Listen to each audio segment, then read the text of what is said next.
Chapter की start में हम देखते हैं कि हमारा मरमन काफ़ी ज़्यादा पेन में होता है और रोने की वजह से उसकी आई से पर्ल निकल रहे होते हैं, जिसे देखकर नियान काफ़ी प्यार से हमारे मरमन की आंखों पर किस करता है और अपने मुंह के साथ उन पर्ल्स को वहां से हटाने लगता है। इसके बाद वो हमारे मरमन को अपनी तरफ करते हुए काफ़ी प्यार से हग कर लेता है और मन में सोच रहा होता है ये बिल्कुल एक छोटी सी फिश की तरह है जिसे टेक केयर करने की ज़रूरत है। ये बिल्कुल उस बच्चे की तरह है जो कि प्रिटेंड करता है कि वो अब अडल्ट बन गया है और हमारे मरमन को संभालते हुए बोलता है बेबी और उसे शांत करने लगता है।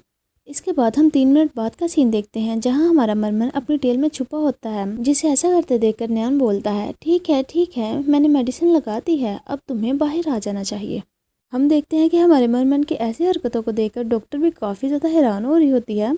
इसके बाद नियान ज़बरदस्ती हमारे मरमन को उसकी टेल से बाहर निकालने का ट्राई करता है और बोलता है ऐसे चुपना बंद करो वरना तुम ज़मीन पर गिर सकते हो, तुम्हें चोट लग सकती है।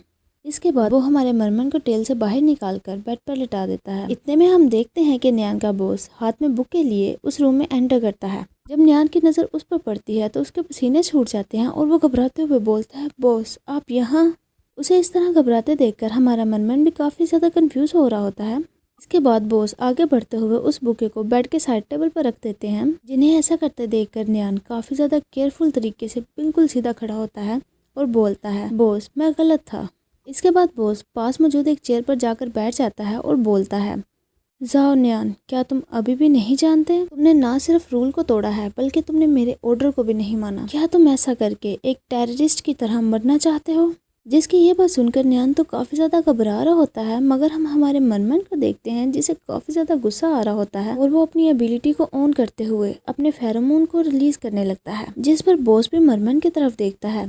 थोड़ी देर बाद माहौल काफ़ी ज़्यादा ऑकवर्ड होता है और हमारा मरमन काफ़ी क्यूट वे में वहाँ पर बैठा होता है। इसके बाद बॉस सीरियस फेस बनाते हुए बोलता है चलो तुम्हारी सारी गलतियों को एक साइड पर रखते हैं, हमें एक मैसेज मिला है। ऐसा कहा जा रहा है कि उस एग्जाम में काफ़ी ज़्यादा सीरियस एक्सीडेंट हुआ है और उसके मुतालिक काफ़ी ज़्यादा क्वेश्चंस पूछे जा रहे हैं। ऐसा सुनने में आया है कि ये सब कुछ किसी रेप्टिलियन ओमेगा की वजह से हुआ है। जिसे सुनकर नियान बोलता है क्या रेप्टिलियन ओमेगा, ये क्या है? जिस पर बॉस बोलता है उनके पास प्रोग्रामेबल ग्लैंड्स होते हैं और उन्हें सबसे टॉप हैकर्स के तौर पर देखा जाता है। इससे भी ज़्यादा सरदर्द वाली बात तो ये है कि 109 रिसर्च इंस्टीट्यूट से कुछ स्पेशल एक्सपेरिमेंट स्केप कर चुके हैं जो कि काफ़ी ज़्यादा डेंजरस है। ऐसा भी हो सकता है कि वो हमारे लिए काफ़ी ज़्यादा मुश्किलें खड़ी कर दें, इसीलिए मुझे डर है कि आने वाला वक्त आसान नहीं होने वाला।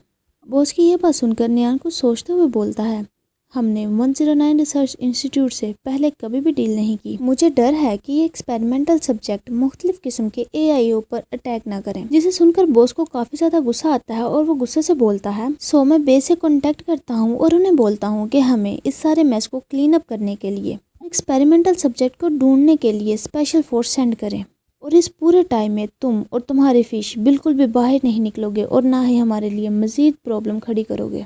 उसकी ये बात सुनकर नियान अपने सर को झुकाते हुए बोलता है ठीक है बॉस। के बाद बॉस वहाँ से जाते हुए बोलता है और अभी के लिए तुम मेरे साथ वापस चलोगे ताकि तुम यूनियन प्रिजन में जा सको और इन सब मामला से दूर रहो। बॉस की ये बात सुनकर नियान बोलता है तो फिर लैनबो का क्या होगा?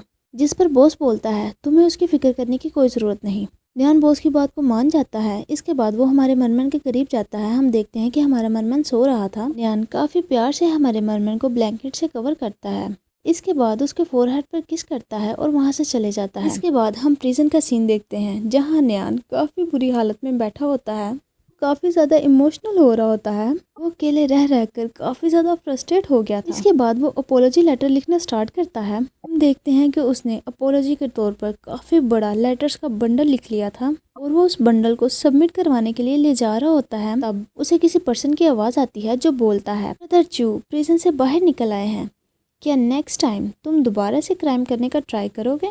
हम देखते हैं कि नियान की हालत तो काफ़ी ज़्यादा ख़राब होती है और वो घबराते हुए बोलता है नहीं, मैं हर लॉ को मानूंगा, मैं एक अच्छा सिटीज़न हूँ। उसके बाद वो पर्सन नियान के करीब आकर उसके शोल्डर पर हाथ रखते हुए बोलता है ब्रदर चू आपने तो बहुत मेहनत की है, बाद में आप मेरे घर ड्रिंक करने के लिए आ सकते हैं, ट्रीट मेरी तरफ से होगी। जिसकी ये बात सुनकर नियान काफ़ी ज़्यादा घबराते हुए बोलता है हमारे आसपास बहुत सारे रोड्स हैं और सेफ्टी सबसे फर्स्ट प्रायोरिटी है। मैं नहीं चाहता कि मैं दोबारा से ड्रिंक एंड ड्राइव के केस में फंस जाऊं। वैसे भी अभी सोने के लिए मुझे घर जाना है, इसीलिए तुम यहाँ से चले जाओ। इसके बाद हमें रात का सीन दिखाया जाता है और नियान काफ़ी ज़्यादा थका हुआ अपार्टमेंट में एंटर करता है इसके बाद वो अपने रूम में जाकर अपने बेड पर गिर जाता है। बेड पर गिरते ही सो जाता है। हम देखते हैं कि हमारा मरमैन उस रूम में मौजूद एक बड़े से फिश टैंक में स्विम कर रहा था। जब उसे मालूम होता है कि न्यान वापस आ चुका है तो वो फिश टैंक से अपने फेस को बाहर निकालते हुए न्यान को देखने लगता है, मगर न्यान तो सो चुका था, जिसे देखते हुए हमारा मरमैन टैंक से बाहर निकलते हुए न्यान के बिल्कुल क्लोज चला जाता है। इसके बाद वो एक चुटकी बजाता है जिसकी वजह से लाइट्स ऑफ हो जाती हैं। लाइट्स को बंद करने के बाद वो न्यान को ठीक से लटाता है और उसे हग करते हुए उसी बेड पर उसके साथ लेट जाता है। इसके बाद हम मॉर्निंग का सीन देखते हैं जहाँ पूरे घर में जलने की स्मेल फैली होती है, जिसकी वजह से वो चिल्लाते हुए उठता है और बोलता है, क्या रात को मैं गैस बंद करना भूल गया था। ये बोलते हुए वो जल्दी से किचन की तरफ जाता है। किचन में उसकी नज़र पड़ती है तो अंदर का नज़ारा देखकर वो काफ़ी ज़्यादा हैरान रह जाता है और उसे काफ़ी ज़्यादा गुस्सा भी आ रहा होता है। हम देखते हैं कि किचन में हमारा मरमैन कुकिंग करने का ट्राई कर रहा था। वो काफ़ी ज़्यादा प्राउड वे में ऑमलेट बनाता है। पहले तो देखने में वो काफ़ी अच्छे लग रहे थे, इसके बाद वो ऑमलेट काफ़ी ज़्यादा जल जाते हैं। हम देखते हैं कि हमारा मरमैन काफ़ी ज़्यादा प्राउड वे में उन ऑमलेट्स को सर्व करता है और उनके साथ हार्ट शेप बनाते हुए न्यान को दिखा रहा होता है। हमारे मरमैन की ऐसी हरकतें देखकर न्यान बेचारा तो कुछ भी नहीं कह पाता और उसके तो होश बिल्कुल उड़े होते हैं। इसके बाद वो हमारे मरमैन के करीब जाते हुए उसके एप्रन को उतारता है और बोलता है, तुमने बहुत अच्छा काम किया, तुमने इतना काम करने से मुझे बचा लिया और इसके अलावा तुमने इन्वायरमेंट को भी प्रोटेक्ट किया है। इसकी मीठी मीठी बातें सुनकर हमारा मरमैन तो काफ़ी ज़्यादा स्माइल करने लगता है। बाद न्यान बर्तनों को वॉश करने लगता है। हम देखते हैं कि हमारा मरमैन भी उसके पास खड़ा होता है और न्यान मन में सोच रहा होता है। इसकी ऐसी हरकतों को देखकर ऐसा लगता है कि फ्यूचर में मुझे ही खाना बनाना होगा। इसके बाद न्यान हमारे मरमैन के लिए कुक करता है, जिसे इतने ज़्यादा कूल वे में कुक करते देखकर हमारा मरमैन तो काफ़ी ज़्यादा हैरान होते हुए बस उसे देखे ही जा रहा था। जब न्यान वो ऑमलेट बनाकर हमारे मरमैन के सामने रखता है तो हमारे मरमैन की तो आंखें चमकने लगती हैं और वो ऑमलेट लेते हुए काफ़ी ज़्यादा खुश हो जाता है। उसे ये काफ़ी ज़्यादा पसंद आते हैं। इसे इतना खुश देखकर न्यान हंसते हुए बोलता है, अब तुम्हें इसे खा लेना चाहिए। मैं नहीं जानता कि मैं तुम्हें इससे ज़्यादा कुक करके दूंगा भी या नहीं। हम देखते हैं कि हमारा मरमैन उन ऑमलेट को खाने के बजाय उन्हें लेता है और वहाँ से जाने लगता है। इसके बाद वो उन्हें ले जाते हुए अपने फिश टैंक में फेंक देता है और काफ़ी ज़्यादा खुश हो रहा होता है। हमारे मरमैन की ऐसी हरकतों को देखकर न्यान को काफ़ी ज़्यादा गुस्सा आता है और वो अपनी मुट्ठी को ज़ोर से बंद करते हुए अपने गुस्से को शांत करता है और बोलता है, मुझे ये सब कुछ बर्दाश्त करना ही होगा। के बाद हमारा मरमैन कुछ ढूंढने लगता है, जिस पर न्यान उससे पूछता है कि तुम क्या कर रहे हो। इतने में हमारा मरमैन एक यूनिफॉर्म को पकड़ते हुए उसके पास आता है, जिसे देखकर न्यान बोलता है, तुम अपने यूनिफॉर्म के साथ क्या करने वाले हो। जिसकी ये बात सुनकर हमारा मरमैन न्यान को एक लेटर पकड़ाता है। जब न्यान उस लेटर को ओपन करके पढ़ता है तो उसमें लिखा होता है, जैसा कि तुमने सजेस्ट किया था, मैं लैनबॉ को जॉब पर हायर कर रहा हूँ ताकि ये ह्यूमन एनवायरनमेंट के साथ अच्छे से घुल मिल सके। इसे इसकी सैलरी टाइम पर दूंगा और हर 6 माह बाद इसे बोनस भी दूंगा। और हाँ, तुम्हारे लिविंग एक्सपेंसेस भी इसी में इंक्लूड हैं। इस सारे टाइम में तुम्हें बस अपने घर पर रहना है और घर के काम करने हैं।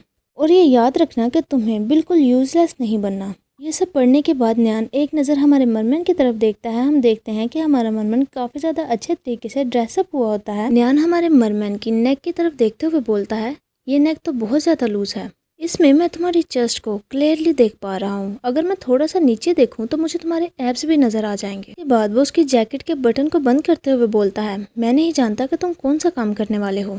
इसके बाद हमें बताया जाता है कि इस तरह के क्रीचर जो कि काफ़ी ज़्यादा खूबसूरत होते हैं, इन्हें ज़्यादातर सीड्यूस करने के लिए यूज़ किया जाता है। कि इतने ज़्यादा केयरिंग बिहेवियर को देखकर तो मरमैन काफ़ी ज़्यादा ब्लश कर रहा होता है। इसके बाद वो दोबारा से अपने सारे बटन्स को खोल देता है और काफ़ी ज़्यादा नोटी फेस बनाते हुए न्यान की तरफ देखने लगता है। वो चाह रहा था कि जो कुछ न्यान ने अभी किया है वो दोबारा से करे। जिसकी ऐसी हरकतों को देखकर न्यान थोड़ा मुंह बनाते हुए बोलता है, तुम ट्रबल क्रिएट करना बंद कर दो। इसके बाद न्यान की नज़र हमारे मरमैन की इंजरी पर जाती है, जिसे देखते हुए न्यान काफ़ी ज़्यादा घबराते हुए उससे पूछता है, क्या तुम्हें अभी भी पेन हो रही है। इसके बाद वो हमारे मरमैन के करीब जाकर उसके फोरहेड पर किस करता है और मन में सोचता है, चलो इस बात को भूल जाते हैं, मैं इस बारे में ज़्यादा नहीं सोचना चाहता कि तुम्हें ये इंजरी कैसे लगी। इसके बाद न्यान साय करते हुए सोचता है, इसका ऐसा एम्बैरस फेस देखकर मुझे सच में बुरा लग रहा है। और वो हमारे मरमैन को हक करते हुए बोलता है, आज तुम्हें काम पर जाना है, वैसे तुम वहाँ कैसे जाने वाले हो, क्या मैं तुम्हें काम पर छोड़ दूँ। जिसकी ये बात सुनकर हमारा मरमैन एक लेटर निकालता है और उसे दिखाता है, जिस पर लिखा होता है, मैंने तुम्हारे सारे गैजेट्स सेल कर दिए हैं, तुम्हें सच में इन दिनों ज़्यादा काम करने की ज़रूरत नहीं है, बस तुम्हें यहाँ रहकर इंतज़ार करना है। और इसके अलावा मैंने तुम्हारे सारे अकाउंट सस्पेंड कर दिए हैं। इसे पढ़ने के बाद न्यान काफ़ी ज़्यादा अनोइंग फील करने लगता है और बेचारा रोने वाला हो जाता है। इसके बाद वो काफ़ी ज़्यादा सैड फेस बनाते हुए बैठा होता है। हम देखते हैं कि हमारा मरमैन अपनी पॉकेट में से कुछ पैसों को निकालता है और न्यान को पकड़ा देता है। इसके बाद वो बाय बोलते हुए वहाँ से चला जाता है। हम देखते हैं कि न्यान तो अभी तक उन्हीं पैसों को घूरे जा रहा था। उसके वहाँ से जाते ही वो ज़ोर से उन्हें ज़मीन पर फेंकता है और ऊंची आवाज़ में बोलने लगता है, मैंने इतने दिनों से ठीक से खाना तक नहीं खाया। जो उस प्रिजन में पूरे दिन में सिर्फ एक बोतल पानी और कुछ बिस्किट ही मिलते थे, और अब देखो मैं कुछ भी ऑर्डर नहीं कर सकता। क्या ये सब मिलकर मुझे मारना चाहते हैं?